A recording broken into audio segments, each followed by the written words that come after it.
Hi అండి, welcome to our channel. ఈరోజు మీకు చూపించబోయే రెసిపీ బగారా అన్నం. దీనిని ఇంట్లోనే సింపుల్గా ఈజీగా వండుకోవచ్చు. ముందుగా స్టవ్ ఆన్ చేసి స్టవ్ పైన ఒక బగాన్ పెట్టి అందులో బగాన్ వేడైన తర్వాత అందులో కొంచెం ఆయిల్ వేసుకోవాలి. ఆయిల్ వేడైన తర్వాత కొన్ని ఉల్లిగడ్డలు, ఒక 2-3 పచ్చిమిర్చి, క్యారెట్ వేసుకొని కొన్ని బఠానీలు ఉంటే వేసుకోండి, లేకపోతే స్కిప్ చేయండి. ఇవన్నీ వేసుకొని బాగా కలుపుకోవాలి. ఇవి కొంచెం కలిపిన తర్వాత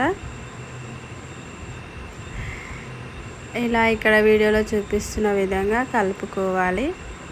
క్యారెట్, బఠానీ ఉంటే వేసుకోండి, లేకపోతే స్కిప్ చేయండి.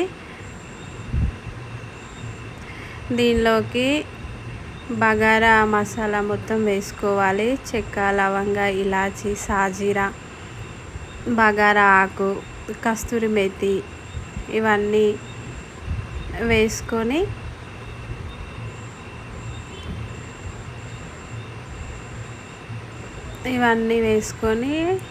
ఒక 2-3 నిమిషాలు కలుపుకోవాలి. కలుపుకున్న తర్వాత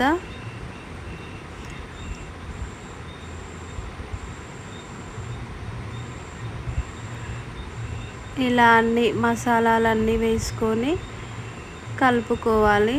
ఇలా ఒక 2-3 నిమిషాలు కలిపిన తర్వాత దాంట్లోకి కొంచెం అల్లం పేస్ట్ వేసుకోవాలి. అల్లం పేస్ట్ వేసి ఒక 2-3 నిమిషాలు కలపాలి. ఇలా కలుపుకొని ఇందులోకి వాటర్ వేసేసుకోవడమే.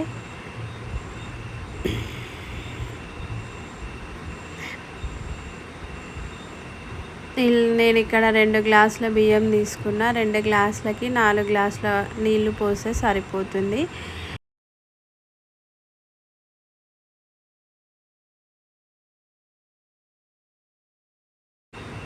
ఒక గ్లాస్ పోస్తే 2 గ్లాసులు, 2 గ్లాసుల బియ్యానికి 4 గ్లాసుల వాటర్, ఇట్లా 1కి 2 పోసుకొని ఈజీగా వండుకోవాలి.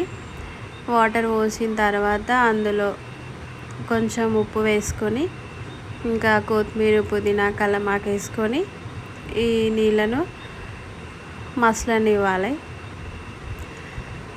ఇవి మసలిన తర్వాత కడిగి పెట్టుకున్న బియ్యాన్ని అందులో వేసుకొని ఒకసారి కలిపి ఇలా ఈ విధంగా బియ్యం వేసుకొని ఒకసారి కలుపుకోవాలి. కలుపుకున్న తర్వాత మూత పెట్టుకొని అన్నంని ఉడికించుకోవాలి. అంతే, ఈజీ అండ్ టేస్టీ బగారా అన్నం రెడీ అయిపోతుంది. దీనిలోకి చికెన్ బాగుంటుంది. మేమైతే దీన్ని బగారా అన్నం అంటాం. మరి మీరేమంటారో కూడా మాకు కామెంట్ చేయండి.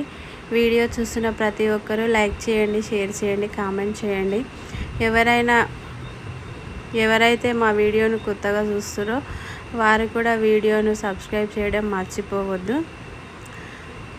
చూసారు కదండి ఎంత సింపుల్గా అయిపోయిందో.